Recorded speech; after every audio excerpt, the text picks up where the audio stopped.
Welcome everybody to Tuesday Stall Talk. I'm your host, Kendra Dixon. You are in for an amazing day. If you are a horse owning dog lover, today's your day at Stall Talk. I love doing Stall Talk every Tuesday at noon. We are on episode 19. Today's show is brought to us by lifeenthusiast.com for all of your question marks about your health. If you know you're not feeling your best, I would definitely recommend you look up our co-host, Martin Patella. We're going to drop a link in this stream so that you can find access to his website. He has an amazing diagnostic tool where he can help you really get to the root reasons of why you don't feel your best. And he's all about health and nutrition. All right, so I have a story to tell. Story time at Stall Talk. We did a small group clinic over the weekend, and it was limited to only 5 riders. We started allowing people to drive in late on Thursday.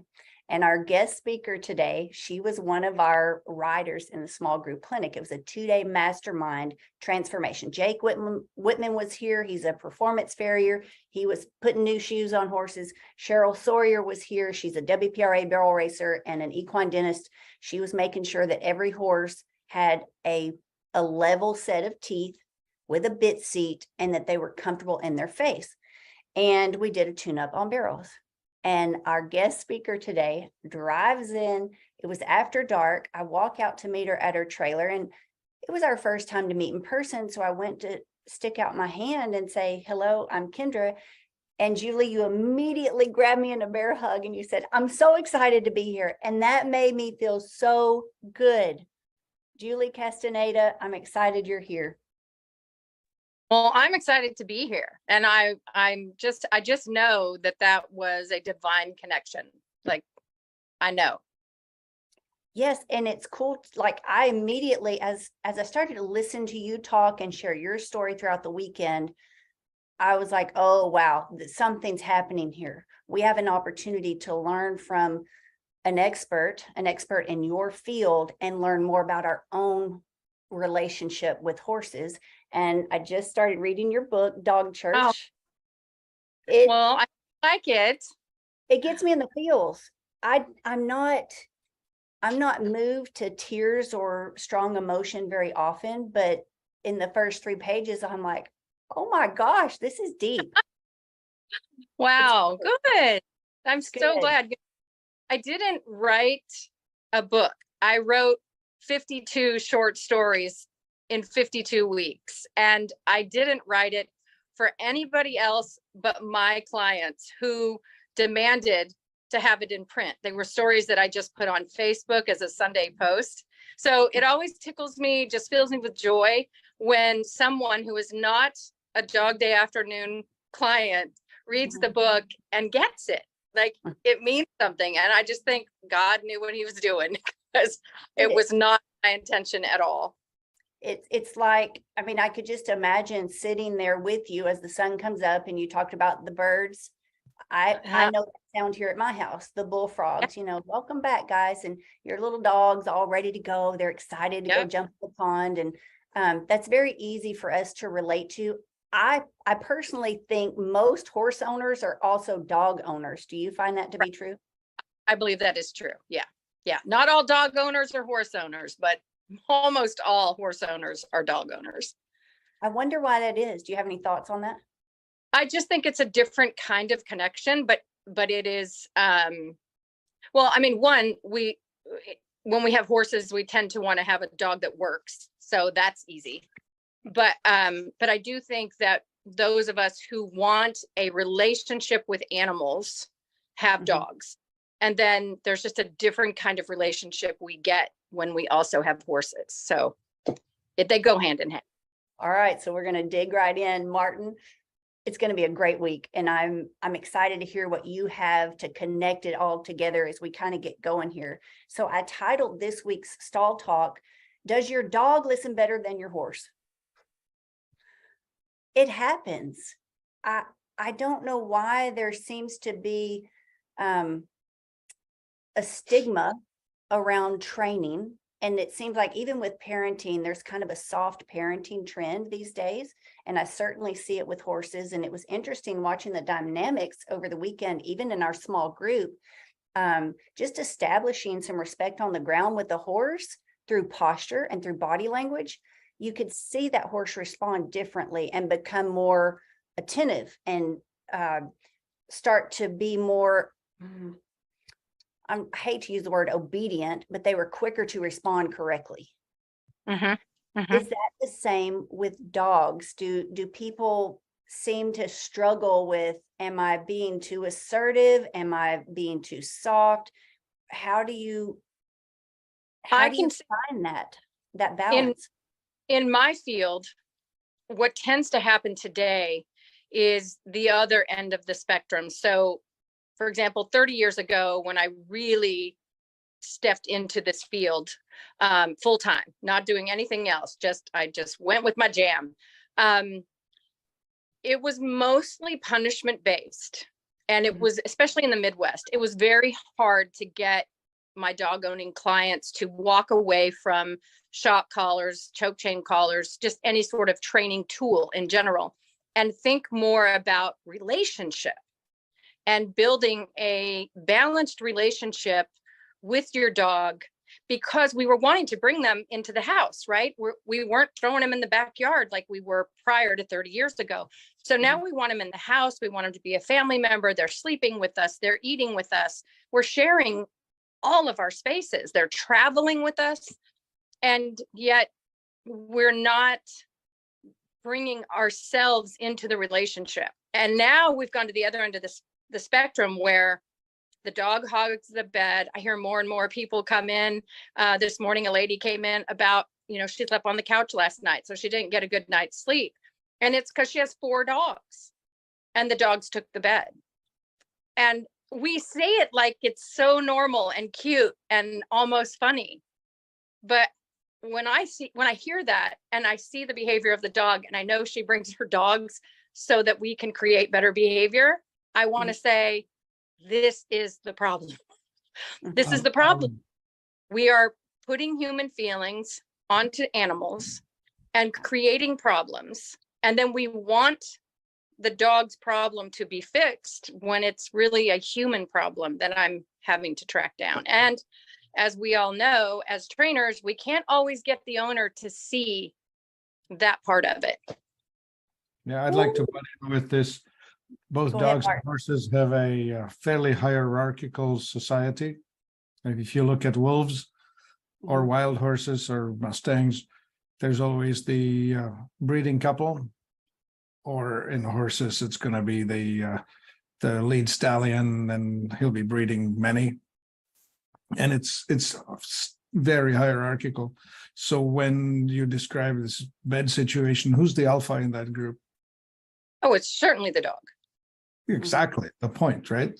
Like you need to establish who the alpha is in the household. Definitely, we need to have boundaries. And I think that's true in all of our relationships. And this past weekend with Kendra, it just became very evident looking at it through my dog trainer's lens and the relationships, including myself. Kendra was calling me out on things and I'm thinking, I know better than this. And just watching some of the other riders to say, I have great boundaries with my dogs, no problem at all. But I realized, wow, I really don't set clear communication with my horse. And I changed. I was able to see it for my own self and make the appropriate changes that I needed to make. You're hitting really strong bullseyes, and we're 10 minutes in. So we have an opportunity to really help educate people and explain and give them permission and support through Stall High, through our online clinics, our online mentor program, when we have an opportunity to have an event. So you said something which is just what we battle with every day. We assign human feelings onto an animal, our horse, because we love them. And what you said about 30 years ago, the shift, that's definitely happened in the horse world. because 30 years ago we didn't have all this fancy stuff, and now we're dressing dogs and pushing them in strollers, and we have, you know, fancy clothes for our horses and therapies and this and that, and that's great. But like you Yes. said, we projected our emotion onto it, and I really don't think that's fair. We personally, when we do that and we don't communicate the relationship efficiently, effectively, and what we need from the relationship, it is not the horse's fault.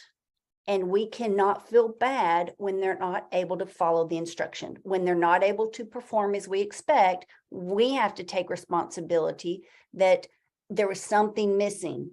It's Correct. not anything is wrong per se, but something is missing in our relationship and in the communication that we need to go back, locate it. And then I think people do need support.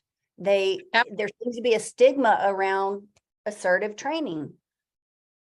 Yeah, I think it's that we need a bigger toolbox, right? In dog training, we've done a great job of, in my toolbox, I have not thrown away the need for shock collar or prong collar or any training tool. They're all in my box. I can pull one out anytime I need to. I think where punishment gets us in trouble is when we repeat a punishment over and over again, expecting that different result, and we don't get it. And when you do that, it's abuse. But to make a strong correction that lets our horse know, not now, that doesn't happen, then it's done. And you don't have to just beat on them or, you know, just back them off. It's like, do it and get it done and be consistent from that point on. And they want a leader. And I tell my clients, she'll say, I love my dogs. I just love them. And I'm like, you're going to love them to death. And what I mean by that is you're going to end up with a dog that's so terrible. You're going to take it to the shelter and it's not going to be adoptable. And therefore it's going to be euthanized. But it was born genetically ready for some type of job. And somewhere along the way, we made it complicated. And when we do that, there's only one suffering there, and that's the dog. I preach, lady. I 100% agree. I've been saying at Stall High the past couple of years, riders, horse owners, trainers, even pro trainers seem to be talking out of both sides of their mouth. I love my horse. I love my horse. I buy him all the great things. He has the best feed and shavings and a pretty trailer and all this great stuff so he doesn't hurt. All the while, if we could poll and ask that horse if they could speak English, the horses don't feel loved. That's not really what they want. They would rather have release and relief, and they would rather have a clear communication and a clear relationship. I think it's contradictory to say we love our horse, but our hands are abusive. And a lot of people, what I consider abuse, the rest of the world, horse world, seems to applaud. You know, what's funny though, when you bring in that word love, we don't even know what that is.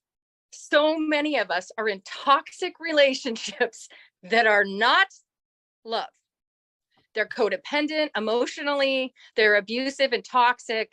And you know, that can be a pattern in someone's life. Unless you get in there and you start digging deep within yourself, you're going to take that with you. So I have a lot of childhood trauma growing up with a narcissistic parent. And it's work that I have had to do since I was 17 years old, working through all of that.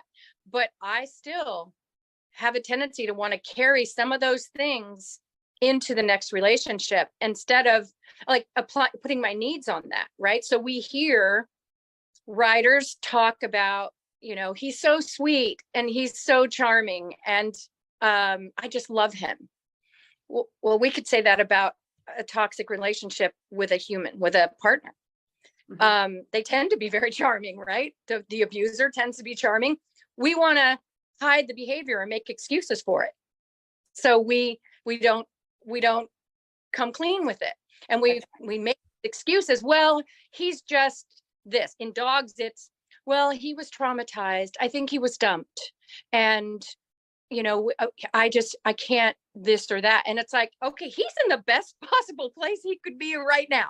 He's no longer dumped. He's no longer abused. That's in the past. And your dog has moved forward. You're stuck in his past and you weren't even there. Oh Right? my So- gosh. This is so strong. People say this all the time. I hear it over and over and over. He was abused. Oh, this horse was abused. Yeah. You know what? You're Oh. holding there with that mentality, with not being able to lay down your boundaries. You are holding that horse in a place he doesn't want to be. He wants to move on with you. He wants to feel your benevolent leadership. You setting those boundaries, saying, this is where we live. This is the framework for where we live. And everything in this framework, you are safe. Your job is to help me do, whatever your job is, but Mhm. also to keep me safe. We're going to keep each other safe. Mhm. But you got to have the boundaries. Same as like my girls going into relationships, they're getting married. I don't say, does he make you happy? I say, does he allow you to be happy? Because it's two different things. I don't want my girls looking for somebody who makes them happy. I want my children to be happy and be in a relationship with someone who's allowing them to be happy, to express that. And so when you take that to your barn and you think about your horses, it's like, you want to be happy. Don't put the responsibility of your happiness on a horse or a dog. Rewind. Say that again. Don't put your need for happiness on a horse or a dog. That is a heavy responsibility for a human to take on, let alone an animal who doesn't understand your language. But we do it all the time. We go out there with whatever. And, we were talking, excuse me, over the weekend about dogs will take on, they're very good at it. They will take on your emotion and it Mhm. almost doesn't affect them. I mean, not every dog, because not every dog's designed to be a therapy dog, a seeing eye dog, or an assistance dog, but they are very good at taking that on and you'll never see it again. They will come and sit by you and you can cry your tears. And when you're done crying, that dog is ready to take ball. Like he's ready to go do whatever. You can come home from a horrible day at work and your dog doesn't say, whoa, hold on. Don't bring that energy over here. No, he's just happy to see you. He'll take you in whatever frame of mind you're in. But your horse goes, hold on. We have something going on here that, I don't want. You need to fix that. And that's why they make great therapy type animals. When we do equine assisted therapy, the horse isn't going to swallow that. He is going to have body language that tells the therapist or tells the handler, who will tell the therapist exactly what is happening in that relationship. He's not going to hide it. Now, if you get them really, really shut down, they stop talking because there's nobody's listening. But that's what really makes them great, is that they're going to mirror right back to you what you're bringing to the table. Wow. I think we could do a whole series on that. Has your horse shut down? Does your horse disassociate? Oh, right. And right. because they're not talking because no one's listened to them. And I see an epidemic. It's very sad. I physically get sick at my stomach to go to any horse event and see horsemanship applauded. And it's being handed down from generation to generation to generation. And it's just because we don't have the education yet, but Stall High, we're on a mission to educate and to change things. And write this down. Yes, ma'am. The silent screaming of body language. There you go. That's what I see, because that's the way I'm trained, right? And I'm learning more and more as I study the silent screaming of equine body language. Dogs, it's a second language to me, and I want it to be a second language in the equine world as well. But it is, I go to events and I watch, and nobody is listening to the horse. I go to my horse's stall and I ask them to come forward. Would you want to work today? Now, sometimes there's no choice. Like at this weekend, he was tired and he could have just as well stayed at the back of the stall. And it's like, but I'm so sorry. We got to go do this. Mama paid a lot of money for this. We're going to go. And so he has to do it, and he did it, and he was great about it. But I do ask, because when the answer is, I don't think so, my approach will be different. But I will still have my clear boundaries, right? I just am going to understand that he's coming from a place of tired. He's going to be a little woke up. Then we went out to the refinement pen, and he woke up real quick. And suddenly he was ready to do his job. But we don't typically do that. We will be on our phones with our headsets on. We go in, we halter, we lead them out, and we never asked a question. And the ears were working, and the facial expressions, the tightness of the muzzle, the way they hold and carry their bodies. That's the communication. Yeah, you're going to miss it. We did have we had a lot of in-depth, that's what it was about, a 2-day transformation clinic, a mastermind. We got into some deep conversation, even at dinner the other night at Ernesto's. And that was our that's after day 1 of the clinic. And I heard you say something about, that's trauma bonding. And I was like, whoa, we don't use that word in the horse industry enough. I think that's gonna alarm people, and they might be taken aback, but that is what's happening. What do you mean by that? You've kind of already like segued into it, but how are people trauma bonding with a horse or an animal? And like you said, that's not fair. The thing about trauma bonding for real, like in the industry as a term. So that was, I think it was a counselor, Patrick Carnes, came up with that term. And it truly is more about an abuser and the abused. And it's really about that kind of relationship. And then there's stress bonding, which I typically will use in the animal world, stress bonding. And that comes from the rabbit industry, where if you had rabbits that weren't getting along, you'd put them in a crate, spin them around for a while on a slick floor, and they come out stressed out, but comforting each other. And sometimes that works for a long time, and sometimes it doesn't. We don't really have a scientific term yet for what's happening with humans and animals, outside of saying that it's an inappropriate attachment. It's some type of attachment disorder that we have created.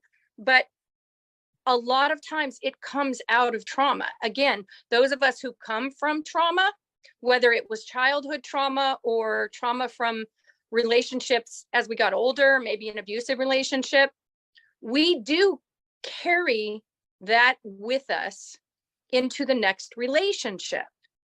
And that doesn't matter whether that relationship is with your horse or your dog. And if you're not honoring a boundary or setting boundaries, holding your own boundaries, you're just creating a new toxic relationship. And I find it interesting. My husband and I were talking about this last night. Cats. You rarely have a toxic relationship with a cat because they are so clear about their boundaries. They may come up to you and rub on you, and they'll want to be petted, and you can pet them. But then when you go up to them and you pet them without invitation, they might just smack you or bite you. They're very good about it, and we seem to be okay with it. But if our dogs did that, if our horses did that, we would not be okay with that. So it's an interesting dynamic. But I feel like when we don't know what we want, we have to know what we want before we can ask from them to give it to us. And we better be darn sure it's not something we could be providing our own selves. Happiness, self-love, awareness.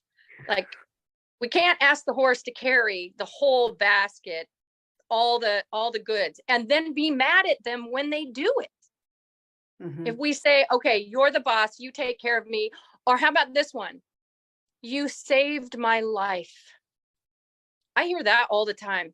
This dog or the horse saved my life.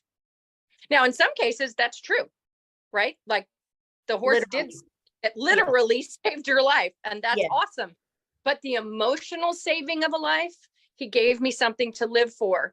You have put a lot of sticky, icky, human on your horse.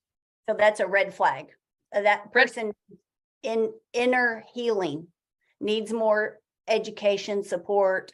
Look in. Okay, you said something the other day that I've not heard said before. You said that horses mirror and dogs. Absorb.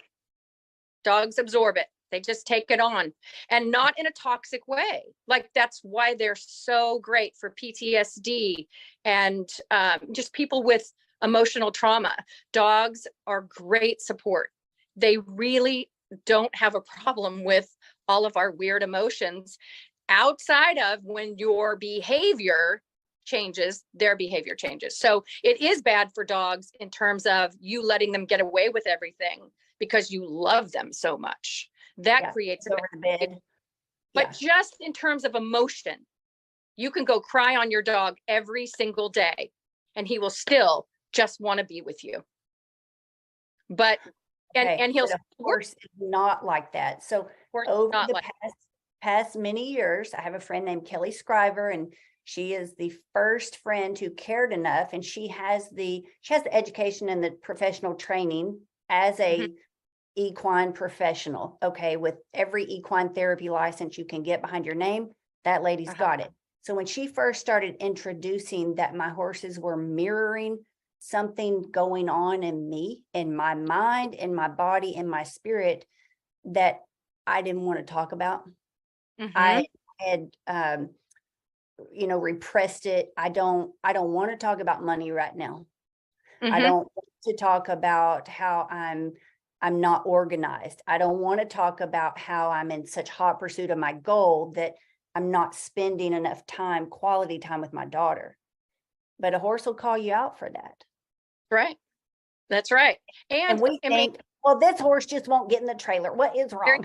That's right. We want to blame the horse for all of it. And it's like, but you're not fixing the true root. And it's us. Yeah, absolutely us. And that's what I love about them. That's why they make great, they do great work in the prison system with rehabilitating people, because a dog won't tell on you. A dog will just curl up next to you and say, yeah, this is such a bummer. You want to go play ball? But a horse says, we have work to do, because I'm not just coming up to you ready to work. You got to earn this. And people have to then reflect inward and say, what's going on? And what is my part in this equation? And fix it. And you change the human, you change the horse. Unless you've just had so many rehearsed behaviors over and over again. And we've all seen that. The horses that are just going to take so much work to rehabilitate, they may never get back to having a job. They've just so far gone. So that's our discussion tomorrow night with James Davison, because he's our equine behavior specialist at Stall High. He coaches every Wednesday in the mentor program. And I can't wait to share this stall talk with him, because he talks a lot about emotion, that rider has too much emotion involved in this relationship, false expectations, not looking within, not being willing to look within. And it can be scary until you feel the relief of it. And when you get that connection and you see the reward of the relationship, that's when it's okay. It's okay not to know everything. It's okay to make mistakes.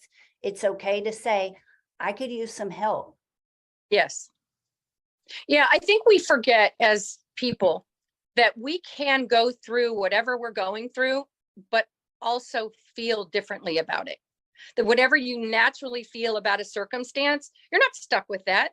There's a huge gamut of emotions, right? And when I find myself, especially if I'm getting frustrated with an employee or really anything, I will ask myself, wait, is it possible I could feel anything else besides frustrated? Anything different? And I'll try to inch my way up to a better perspective. But I just gotta, but if we just think we are the emotion, instead of we are not the emotion, we are the feeler of the emotion, then we can start to change. But if we're just mad and we're just gonna be mad and we're gonna go out to the barn and spend time by ourselves with our horse because we're just mad, it's like, you can still have the circumstance that caused you to be angry, but could you feel different? Can you let the anger go Yes. and find a way around it? And that's where that support and that coaching is so Yes. important.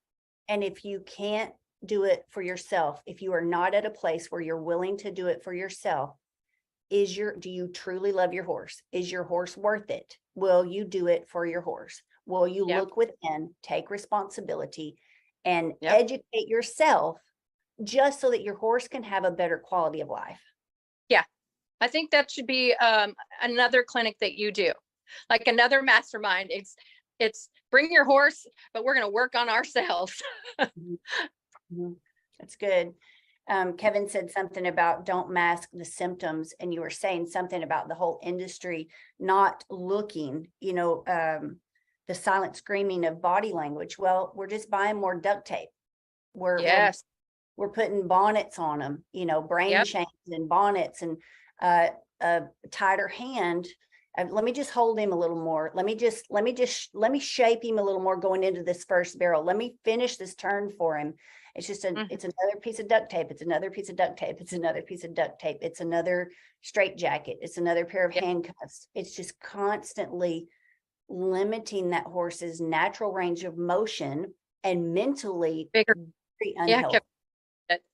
Yeah. Well, think about the gal that didn't make it all the way through the weekend with her horse, and Right. how,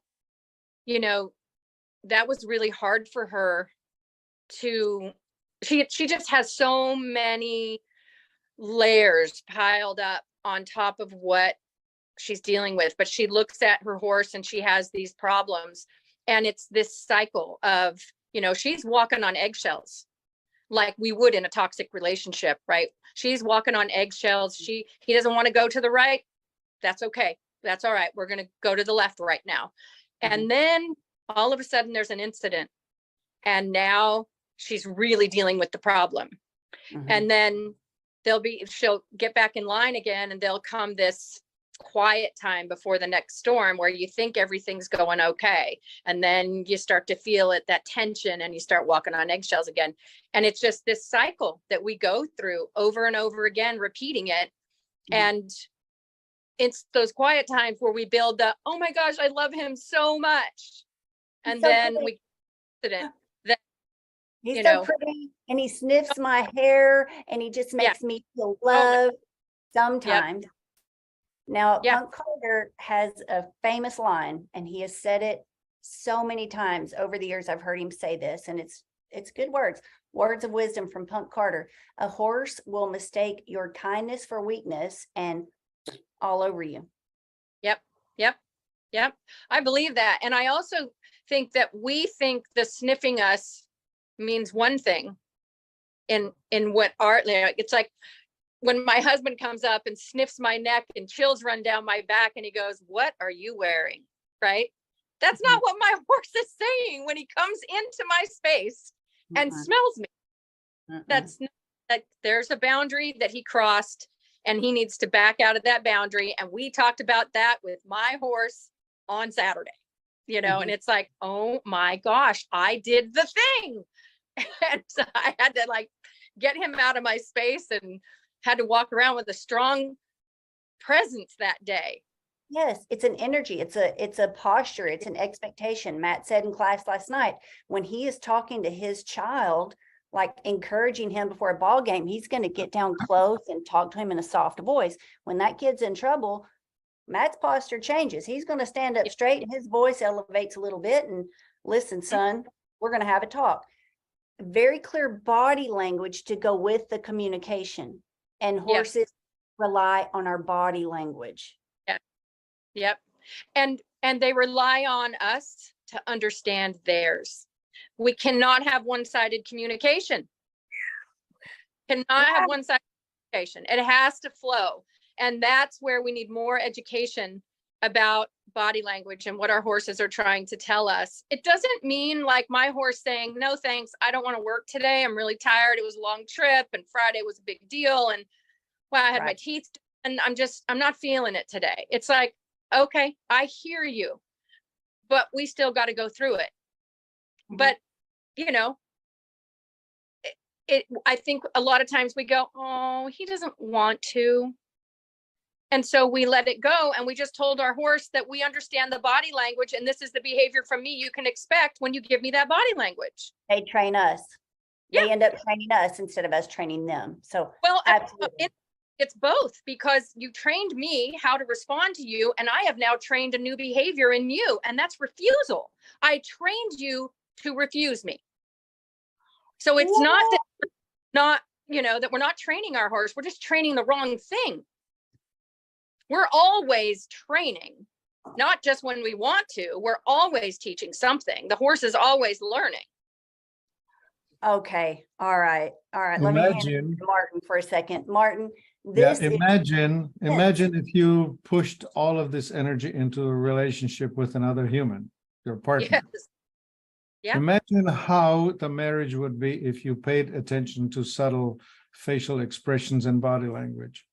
Yeah. Or the words or whatever, right? Yeah. Or your children, never mind. Either way, right? Like you're training your spouse, you're training your children. With your children, it's your responsibility to actually raise them. And if you raise them to refusal, then they'll give you refusal, right? Yeah. As an example. Yes. Right. You can totally train your children to disrespect the heck out of you all the way to. Yep. I agree. Yeah. Anyway, so the society as we live in right now has gone and swung, especially in the urban centers, way over into this wokeness, which just is going to probably cause the society to fall to crap. We're not there yet, right? Well, we're on the way, right? We all- are training the next generation to become so dysfunctional that they can't even behave through life. Right. So the rural society, especially horse people and people like you, Julie, are there to try and hold up the sort of thing to help the society to realize that if we go into this wrong, misplaced kindness, right? That's what I would call it, misplaced kindness. It actually breeds dysfunction. That's very well said. I'm taking notes.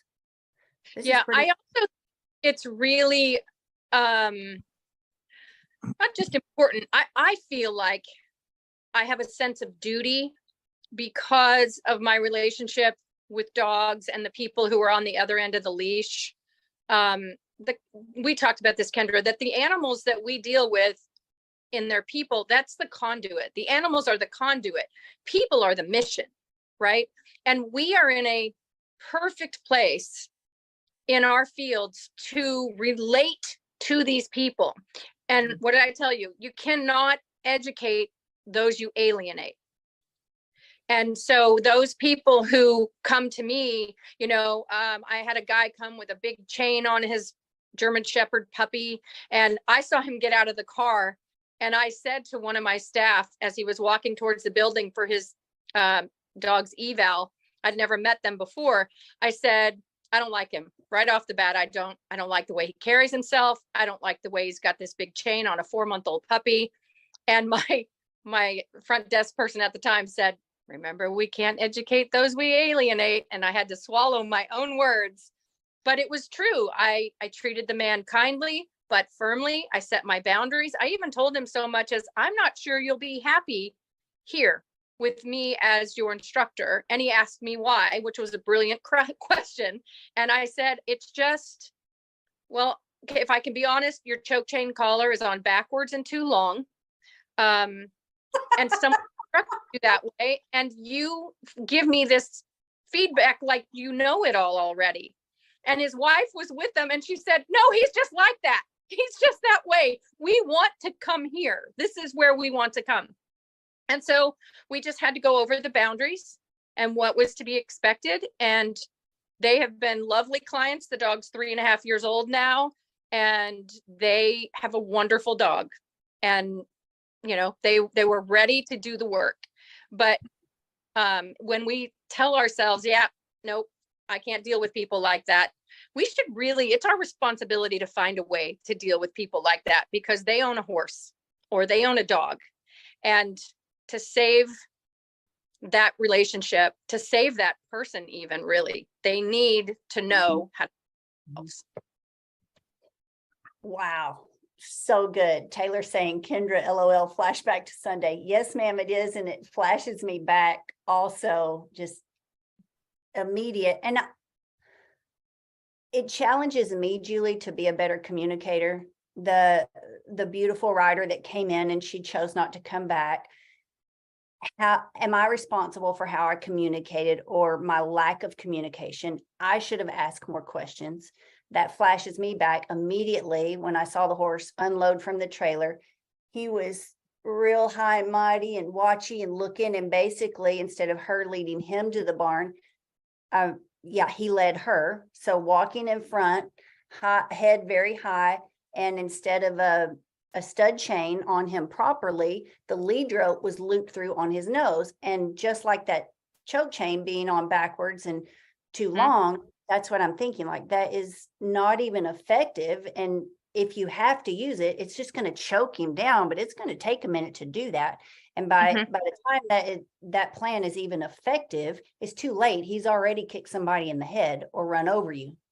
And stepped on your toes, broken your toes or your nose. And it's very delayed communication and not effective. So see, I was already adding things up. Should I have said something before I got my baseline done? But that was my first impression. Well, I don't disagree. I want to defend the horse correctly just for a second, because when he came off the trailer and he was the way he was, he's been trained to be that way. He's not just being that way. This is their relationship. This is all about who they are as a couple. He leads the way. Now, let me tell you, he doesn't want that job. She's just not doing it. So he's saying, look, if you're not going to do it, I guess I'll do it, but I'm terrified. I don't know. If you don't know, how am I supposed to know? And then on top of that, if she's nervous coming in because it's a new place and all of that, well, then he's like, and not only that, something is going to come out of the corner and kill us. I can tell because you're nervous. And so this poor horse has rehearsed this behavior time and time again. It is in his mind, it is the only thing that keeps him safe, because she doesn't keep him safe. Her relationship with him doesn't breathe out safety and security for him. There are no boundaries. He's just got to make this work for himself. And she is making excuses for her horse. So I'm curious, guys, if you are watching on a live stream, maybe you're watching on YouTube right now or TikTok or one of our Facebook channels, or maybe you're catching this as a replay at some point in time, and you're starting to look in the mirror and you're starting to say, wait a minute, is that me I'm looking at? Is she talking about me? Does that describe your horse? Because there's an epidemic happening. This is not a single isolated event. It happens at every horse event you're going to go to, even at the professional level. So if that is you and you're ready to look, you're ready for support, you're ready for someone to explain to you, if that's not working, how do you communicate so that it is successful and respectful? I want you to be safe. I want your horse to be safe. Like you mentioned earlier, Julie, that you literally are loving your dog to death. I've seen it happen generation after generation after generation in the horse industry. People get a horse that's fancy on paper. He's pretty. There's all this potential and promise. Things go poorly. And when their child is in a hospital bed and that horse is irreparable, the horse goes to the pack. Yep. And that's not fair. You have to understand from the get-go, please get training before you take on more than you're educated or experienced to handle. Yeah. It sounds good on paper. Like buy this one fancy horse one time and you won't have to buy another one for 15 years, when there might need to be 5 horses in that 15 or 15 horses in that 15-year stretch to learn from different levels. You have to love them enough to lead them. It can't just be love. You have to love them enough to lead them. That's the true love, is that I'm going to learn all I can. And you know what? It's true in the human relationship. I am going to learn so much about myself and who I am that you don't have to fix me. And if you learn all you can about who you are, we can actually have a relationship. And that's really what I want to tell my dog. And it's really what I want to tell my horse. I don't need you to fix me. I'm going to fix myself. Here's what I do need you to do. And I'm going to teach my horse what I need him to do. And then that's the job I'm going to give him. And those are the behaviors I want him to rehearse, not the behaviors that get us both in trouble. Yeah. And put everybody else in danger around you. Correct. Yep. Ouch. Yep. Like, ouch. This hurts. Yeah, it does. But it's, Could we it's bring really this into schools and parenting? Hmm. You know, how is it possible? How is it possible that people can have children without understanding what's going to happen next? I know. What an epidemic there we have, but that's a whole different podcast. Yeah, and we have now teachers who are not understanding this either, Right. because they're not taught this. They are taught some other theories. I struggled in school because at the time I was not diagnosed, but I was colorblind. And so I really struggled with artsy kindergarten learning, like posters on the wall when you've got a green A on a red background and I don't see what you're talking about. So I think I'm stupid. And as I grew up, simply a teacher rolling their eyes or making a sigh when I'm asking a question was enough to shut me up and never speak again in class. You know, and I struggled all through my education, finding my support at the animal shelter. I loved volunteering there. I would skip school so I could go to the shelter. I'd skip school to go ride my horse. You know, it was very difficult as a kid because teachers don't understand their own body language and how to manage their own frustrations, because that job's a hard job. Yes.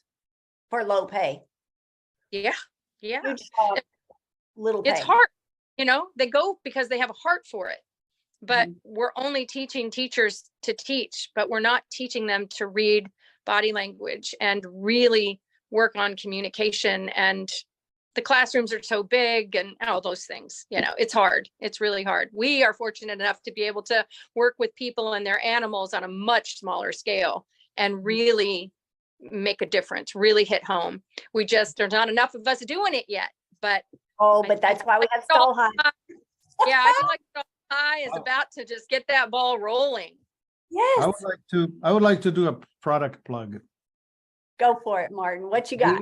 We in fact have something in our store that was created by a chiropractor who understood psychotherapy. And he created a product. One is called M Water and the other one is called Core Water. And the M Water is loaded with joy and the Core Water is loaded with get your act together. And I need both of those. the M stood for mysterious, magical, and modifying. Anyway, it comes in a pint size, and you only use a teaspoon at a time, teaspoon a day. So you have 100 servings in it. And so the M Water is for people who just like to be out of their pain, emotional pain. It just raises the joy level in life. The Core Water is for people who realize that they really need to raise their game a lot. Mm-hmm. Explain to me again what's in it. Vibration, nothing. It's vibrational. Uh-huh. Uh-huh. You know, the words that Julie just spoke transmitted to you the emotion that's behind her life of experience, right? And just transmitting that changed you already. Right? We are able to push this sort of information into water. Water is the nature's memory device. It remembers. Homeopathy documents this, and other ways we have documented that water does remember what it's been through. So you can actually program water, and when you drink even just a small amount of it, like you take a teaspoon, put it into a glass of water, and it resonates throughout, and you drink it, and it does its number. And Hey, anybody who thinks this is hokey, I'm telling you, I personally have read a couple of different studies on this, and it is amazing. It is not hokey. It is real science. yeah, it's So- a real thing. And we have this, and we do have that. A quick story. A friend and a business associate was in my house, and he was borrowing my stock room to do some video recordings. And halfway through it, he got thirsty, and he saw a bottle on the shelf. He cracked it open, and it was the core water, and he drank half of it, half of a pint, which would be, let's just say, 50 days worth. In the next 3 weeks, his dysfunctional relationship with the female ended. His children, his estranged son relationship repaired. He changed his diet, and he decided to move. All of that. Wow. Because this stuff will hand you your thing on a silver platter. Mm-hmm. Well, and it does sound really weird. Now, I followed some TikTok things last year talking about the power of water, how it absorbs things. And, it's, I don't, there are things I don't understand. There are things that I can't explain. Okay. I am a Christ believing Christian. Sure, holy water, try that. Well, Yeah. I still respect, like, God made science. This is his earth. This is his creation. Other Perfect. people do take credit for it. And there are some things that are not taught or explained in a traditional, certainly a Southern Baptist environment that I was raised in. So my TikToks that I was watching talked about having a glass of water near you when you are doing your prayer journal, or when you're reading Bible verses, or when you're making declarations and decreeing things that are positive, that it will positively charge that water.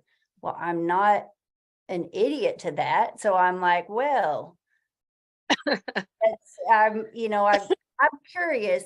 Yeah, I definitely want to know more Well, about let me that. say it this way: whatever you pray over will benefit from that.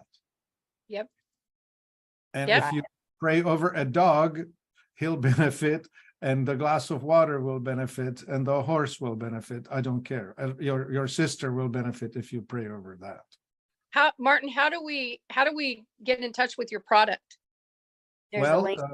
Lori is going to post a link Okay, to great. life-enthusiast.com. It should come through Stall High, and you can certainly find my phone number there, and you can certainly phone me and talk to me about life and other things. We do have an entire category dealing with these subtle vibrational things. Awesome. We don't Love talk that. about this enough in the horse world. In any aspect, we're not talking about vibration and energy and motion and all of those things. Like, I'm so excited to even hear someone else. I felt like I could come out of the closet about what I believe. Yes, and you were here the other night and you were like, I've been told so many times that I was doing things wrong. And Kendra, Yeah. you said I have good hands, and you said, I found my people. And I was like, yeah, hon, you did. Welcome Yeah. home. Yeah, that was the first thing I said. And even at Pilates last night, she said, well, how did it go? I said, she says I have good hands. I just need to work on my hinge. Wow. Yeah. So Yeah. good. Kendra, give your horse some of that water before you run. Well, Kevin, okay. If Martin is saying I can take a small amount, I'm wondering if I could just put it in a syringe and put it in her mouth. I Oh, bet hi. if you put it out, Oh, you change your sorry. Oh, hey, listen, we sell devices. I mean, I have a very tiny of it right here in this glass. We talked about those. This Yep. is the tiny thing I call the crystal pearl. We have them in a bigger size called crystal cupcake. You can put that into the horse's trough, and Okay. it'll structure the water. and What? it will, oh, 1 second. It'll filter the bad stuff out. Here is a stack of things. The cupcakes on the bottom, the pearls, we have 3 sizes, large, medium, and small. Mhm. And it's all here. We sell them either separate or in all this one piece. This is a thingy that we call the receiver, which it just resonates happy vibes. So I have that sitting just over my windowsill. And anyway, that stuff, when put in water, will act as an eraser of badness. It will release the distortions. You know, the opposite of the prayer is, I don't know. I mean, ultimately it's evil, right? But even at a smaller dose, it still is destructive. Mhm. And we can release all of that, erase it. I'll give you an example like this. Nice white wall, the side of a building. Some idiot comes to it with a bunch of spray cans and makes a real mess of it. Now you have an ugly graffiti on the wall that just makes you feel like, ugh, just, I don't know, I don't want to throw heavy emotions on it, but it's just the building has been raped. Mhm. And so these things are erasers. They will whitewash this thing or spray it off back to clean wall. The M water and the core water, they are more like putting a pretty picture, a wall mural on it. Mhm. I like And it. you said, Like- you were explaining those pearls that we can put in our water bottle, and Shelley's asking how long do they last? They never wear out. Is that right? Yeah, that's right. This is a ceramic. You would have to smash it with a hammer to destroy it. But it doesn't lose its erasing ability. So you no, were it's a- talking about our public water and how it's treated so chemically and how that's killing things that are good inside of us. So when we had that discussion the first time, it was more of a clinical discussion. Now you're making it real easy for us to understand, like, listen, it takes away the ugly stuff, it brings in the pretty stuff. Yeah. But yes, I haven't ordered mine yet. You're going to get my entire paycheck, Martin. I have so many things to order from your website, but I do. I'm very Yeah. excited to be learning as I Yeah, go it's a and discovery. learning how to remove the blocks, things that I feel like used to bottleneck me, used to hold me back. I Mhm. would just be so frustrated. Like, why do I have this amazing dream and vision and I'm willing to work for it? Why is it not happening for me? And there was a lot of work to do. And Yeah, still, some of it is emotional injuries from childhood. I mean, Julie highlighted it, you know, you grow up with your stuff and those are your blocks. Each one of us has them. I had to deal with mommy issue, daddy issue, brother issue, teacher issue. I mean, I had it all too. yeah. Mhm. My brother made a comment the other day. I put a post of me as a child sitting on my dad's horse, and I've got this big old ball cap on, and he's posted a picture of him wearing that ball cap. It was his. And he was like, yeah, nice cap. And I was like, I was probably only wearing it because my head was hemorrhaging. And I remember Dad had to put like a wad of shop towels on the back of my head, and he sucked down a trucker cap and put it on because he'd told my brother to saddle my horse for me. I was too little, and he was mad about it. So when he slung that saddle over real fast, I was hugging on the opposite side, and this buckle, the cinch buckle, hit me right on top of the head. And you know, our heads bleed a lot. I still have a scar from that. Yeah, big brother issues, got him. I'm getting grief about it now. We have a good relationship now, but this has been incredible. Julie, we'd love to have you back. We'd love to continue the discovery, the discussion. I would Great. love to just continue learning and connecting the dots. And for anyone Me- who's interested, where can we find more copies of your book, Dog Church? You know, somebody told me the other day that Amazon was out, and then I think one of the participants at the clinic said she got on there and she was able to get one. So, I mean, really, if anybody wants to contact me directly, I can give Lori I think maybe she has the email that she could just put that there, and they could just email me and I'll sign a copy for them and send it out. Okay. Yes, I definitely need a copy for my Aunt Patty because she is a Yeah. dog person. Yeah, Yeah. we'll get one for Aunt Patty. Sign That it, really blessed. Patty. Yeah, Martin, Julie, thank- Julie, Mhm. I would Yeah. like to interview you for Life Enthusiast podcast. Contact me. Okay, great. Excellent. Wow.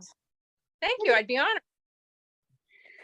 Thank you, Martin, for supporting the show. Guys, if you want to find out more about Martin's expertise, things about your health that maybe you haven't been able to pinpoint yet, Look for the category that's in home, water and food devices. home, water, and food devices. Okay. Thank you so much. This was just fantastic. And Julie, thanks for becoming part of our community. So I'll see you tonight at 6 o'clock in the Mentor. I'll be there. I will be. Thanks, All right. everybody.